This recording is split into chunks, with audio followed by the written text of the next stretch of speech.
Caps for sale.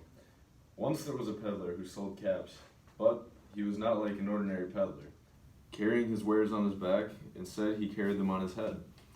First, he had on his own checked cap, then a bunch of gray caps, then a bunch of brown caps, then a bunch of blue caps, and on the very top, a bunch of red caps. He walked up and down the streets, holding himself very straight as to not upset his caps. As he went along, he called, "Caps! Caps for sale! 50 cents a cap!"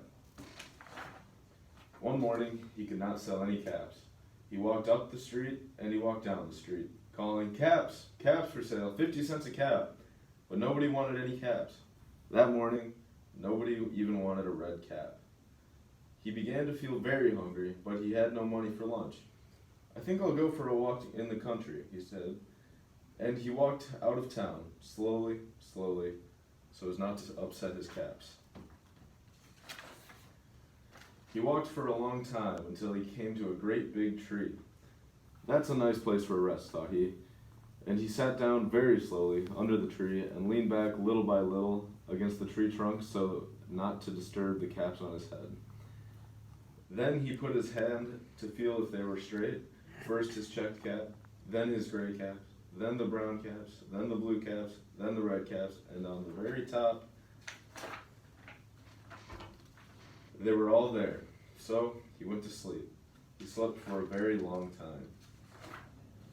When he woke up, he was refreshed and rested. But before standing up, he felt with his hand to make sure his caps were in the right place. All he felt was his own checked cap.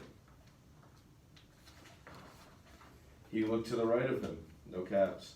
He looked to the left of him, no caps. He looked in the back of him, no caps. He looked behind the tree, no caps. Then he looked up into the tree, and what do you think he saw?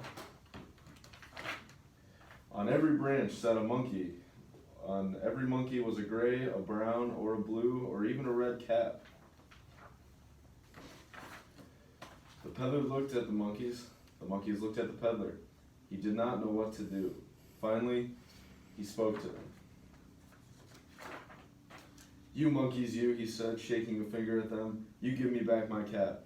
But the monkeys only shook their fingers back at him and said, "Tis, tis, tis." This made the peddler angry. He shook both hands at them and said, "You monkeys, you, give me back my caps." But the monkeys only shook both hands back at him and says, "Tis, tis, tis." Now he felt quite angry. He stamped his foot. He said, "You monkeys, you better give me back my caps." But the monkeys only stamped their feet back at him, and he said, "Tis, tis, tis." By this time, the peddler was really angry, very, very angry. He stamped both his feet and shouted, "You monkeys, you must give me back my caps." But the monkeys only stamped both their feet back at and said, "Tis, tis, tis." At last he became so angry that he pulled off his own cap, threw it on the ground, and began to walk away. But then, each monkey pulled off their cap. And all the gray caps, and all the brown caps, and all the blue caps, and all the red caps came flying down out of the tree. So the peddler picked up his caps and put them back on his head. First his own checked cap, then the gray caps, then the brown caps, then the blue caps, and then the red caps on the very top. And slowly, slowly, he walked back into town calling, "Caps! Caps for sale! 50 cents a cap!" The end.